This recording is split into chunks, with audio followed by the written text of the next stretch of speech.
तो जनाब कैसे हैं, कैसी तबीयत है? ओडी विद ओबी के साथ उबैद आपके सामने अपने इनकम्प्लीट स्टूडियो में अपनी इनकम्प्लीट लाइफ में। लेट्स सी, प्लीज मेरे साथ रहें प्लीज।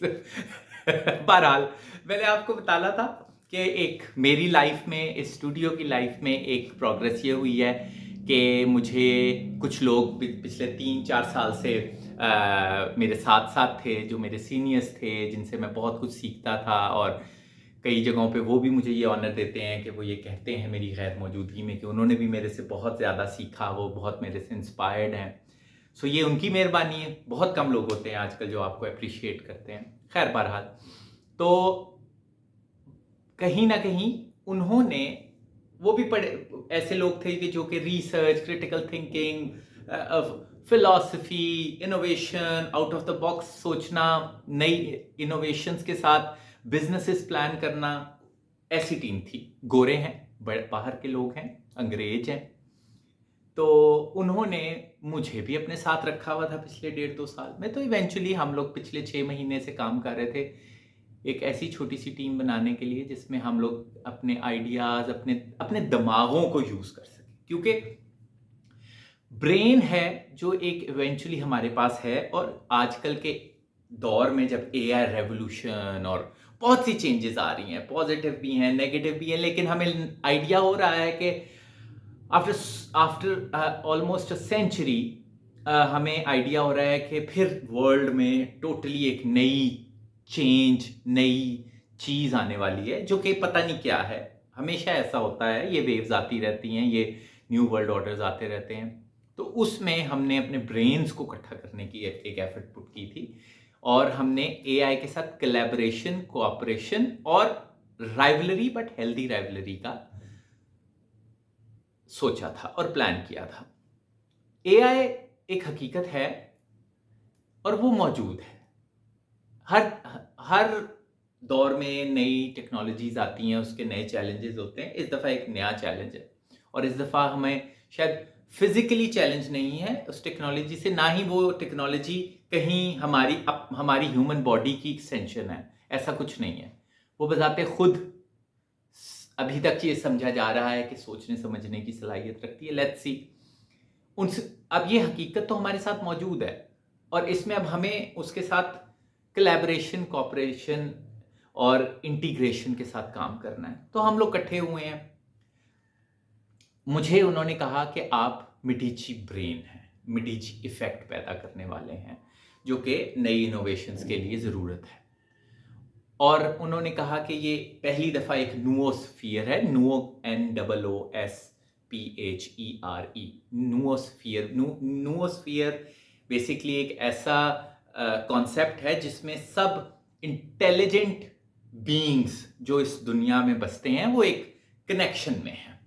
जिस तरह से बायोस्फीयर में होता है कि बायोस्फीयर हम ज़्यादा लफ्ज़ यूज़ करते हैं, जिसमें सारे जानदार जो हैं वो आपस में इंटरकनेक्टेड हैं। उसकी स्टडी को उस एंटिटी को, वो जो उस कनेक्शन और नेटवर्किंग को बायोस्फीयर कहते हैं। नूओस्फियर इंटेलिजेंस की नेटवर्किंग को कहते हैं, और उसमें एक एआई का इजाफा है नहीं है वो आगे चल के पता चलेगा। लेकिन अभी तक हमें यही पता है कि वो भी एक हमारी तरह कॉन्शियसनेस और अवेयरनेस, जिसको एजीआई का नाम दिया गया है, जिसको क्या कहते हैं, सिंगुलैरिटी का नाम दिया गया है, उधर तक पहुंच रहा है या पहुंचने की कोशिश कर रहा है, या हम ही उसको आगे तक लेके जा रहे हैं। Let's see. सो इस दौरान मुझे मिडिची इफेक्ट के लिए उन्होंने रखा है मेरे ब्रेन को। मिडिची इफेक्ट ये होता है, खैर बहरहाल मैं आपको इसकी हिस्ट्री सुनाऊं, बड़ी मजेदार है। क्योंकि आजकल सब, क्योंकि जॉब्स के लाले पड़े हुए हैं कि जॉब्स पता नहीं रहती हैं कि नहीं रहती हैं, ह्यूमन को रिप्लेस किया जा रहा है, डिग्रीज इंपॉर्टेंट रह गई हैं कि नहीं रह गई हैं, वाइट कॉलर, ब्लू कॉलर जा रही हैं। तो इस दौरान जो है ना, हर कोई ना कोई अपना काम करने की सोच रहा है। तो इस दौरान बिजनेस, एंटरप्रेन्योर्स की एक नई वेव आई है कि हर कोई एंटरप्रेन्योर बनना चाह रहा है, अपना कोई स्टार्टअप स्टार्ट करना चाह रहा है, अपना कोई इनोवेटिव स्टार्टअप स्टार्ट करना चाह रहा है। तो ये कहाँ से आया, इसकी हिस्ट्री क्या है? तो इसमें आप अगर आज से 500 साल, 600 साल पहले की बात करेंगे, तो आज से 2-3 हजार साल पहले, 2,500 साल पहले, वेस्टर्न सिविलाइजेशन में फिलॉसफी, क्रिटिकल स्किल्स, डेमोक्रेसी के बारे में सोचना, इंडिविजुअलिटी के बारे में सोचना, प्लान्स करना, ह्यूमंस को अहमियत देना, डेमोक्रेसी का सोचना, ये सारा कुछ स्टार्ट हो चुका हुआ था। स्टोइसिज्म एक होता है, एक वेस्टर्न टर्म है। उसकी बेस के ऊपर एक मेडिची फैमिली थी जो वेस्ट में ही थी ऑफ कोर्स। वो एक ऐसी फैमिली थी कि जिसने बड़ा एक इनोवेटिव काम किया। उसने कुछ ऐसे लोगों को दुनिया से इकट्ठा करना शुरू किया जिनके साथ वो टीम बना के, सोसाइटी बना के इनोवेशंस पैदा करना चाह रहे थे। एक टीम वर्क करना चाह रहे थे जिसमें सब मेडिची इफेक्ट वाले लोग मौजूद थे। अब मेडिची इफेक्ट वाले लोग उन्होंने किस तरह चूज किए? उन्होंने सारे दिमाग के स्ट्रॉन्ग लोगों को दुनिया से इकट्ठा करना शुरू किया ताकि सब मिल के बैठें और सिंगल ब्रेन के तौर पे काम करें और एक इनोवेशन लाएं, एक नया एंटरप्रेन्योरशिप लाएं, एक नया स्टार्टअप लाएं, एक नया बिजनेस लाएं, एक नया प्लान लाएं, एक नई स्ट्रेटजी लाएं। उनके बकौल नूओस्फियर इकट्ठा काम एक जगह पे इकट्ठा करके, नूओस्फियर अपना एक जाति बना के, बहुत सारे ब्रेन्स को इकट्ठा करके इस तरह से मैनेज किया जाए, इस तरह की एक्सरसाइज की जाए कि वो एक सिंगल नूओस्फियर, एक सिंगल इकोसिस्टम के तौर पे काम करे, एक सिंगल दिमाग के तौर पे काम करे और फिर इनोवेशंस लगाए। तो वो ये था इब्तिदा एंटरप्रेन्योरशिप की, इनोवेशन की। और मेडिची फैमिली एक ऐसी बहुत सक्सेसफुल हो गई, उसके बारे में बहुत सी कॉन्स्पिरेसी थेरीज भी पैदा हो गई, बहुत ज़्यादा जब पावरफुल हो जाते हैं लोग। और वो एक ऐसी फैमिली थी कि जो कि उन दिनों में बहुत ज़्यादा वो हजरत जो थे इस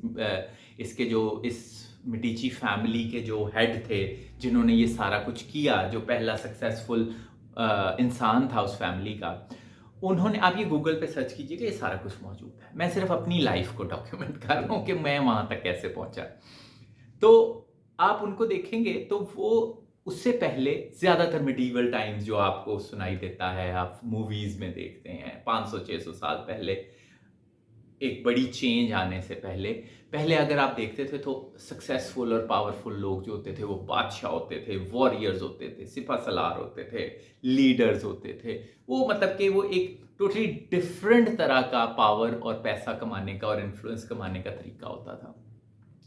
मेडिची साहब जो थे वो एक ऐसे पहली दफ़ा बंदे थे जो कि ये इनमें से कोई भी चीज़ नहीं थे, लेकिन फिर भी बहुत ज़्यादा अमीर हो गए, बहुत ज़्यादा सक्सेसफुल हो गए अपने इस मेडिची इफेक्ट की वजह से, क्योंकि उन्होंने इनोवेशंस और बिजनेसेस और एंटरप्रेन्योरशिप की इब्तिदा की। और चूंकि वो पहली दफ़ा सक्सेसफुल हो रहा था, एक बिल्कुल नया जॉनरा नज़र आ रहा था पावर का, पैसे का और इन्फ्लुएंस का, तो उसके बारे में कॉन्स्पिरेसी थेरीज भी फैलाई गई। आई डोंट नो वो सच्ची हैं झूठी हैं, बस मैं आपको बताना चाह रहा हूँ कि फाइनली मुझे भी एक ऐसी ही टीम का हिस्सा बनाया गया है जहाँ पे हम मिल के अपने दिमाग के साथ इस तरह की स्ट्रेटजीज, इस तरह की इनोवेशंस लगाएंगे कि, और इस तरह से प्लान करेंगे कि हम एक सिंगल ब्रेन के तौर पे काम कर सकें। और उसमें फिर एआई को भी एंटर हमने कर लिया है, क्योंकि वो भी एक रियलिटी है। वो भी हमारे जितना इंटेलिजेंट है कि नहीं है, वो हमारी तरह कॉन्शियस और अवेयर है कि नहीं है, लेकिन हमने उसे अपने नूस्फेयर में वेलकम किया है कि वो भी हमारे साथ मेडिची इफेक्ट को लाने में हमारा साथ दे। लेट्स सी हम कहाँ तक पहुँचते हैं, लेट्स सी मेरी लाइफ कहाँ तक पहुँचती है, लेट्स सी हम क्या करते हैं क्या नहीं करते। हमारा तो फर्ज है कि हम सिर्फ ट्राई करें, आगे बढ़ें, एक्सप्लोर करें अपने ब्रेन को, अपने बॉडी को, अपनी क्रिएटिविटी को। बहुत अच्छा लग रहा है मुझे आप लोगों से ये बात शेयर करके, लेकिन थोड़ा सा मैं इंट्रोडक्शन करवा रहा था। आप ऑफ कोर्स ये कोई, मैं आपको ये नहीं कह रहा कि आपको पहले पता नहीं था, और ये भी नहीं कह रहा कि मैं ही बताऊंगा आपको। Everything is open on search engines और आपके इंटरनेट के थ्रू आप इन चीज़ों को देख सकते हैं कि ये क्या है। और मेडिची इफेक्ट के लिए जो लोगों को और मेडिची ब्रेन्स को उन्होंने चूज़ किया था वो पूरी दुनिया से चूज़ किया था। वो ऐसे लोग थे, उनके बकौल, जो कि उन्होंने मुझे भी ये ऑनर दिया है कि वो एक ऐसे ब्रेन के हामिल इंसान थे जो कि different cultures, different taste, different diversities, different philosophies, उनको कहीं ना कहीं उन ब्रेन्स को शुरू से ही पनपने का मौका मिला।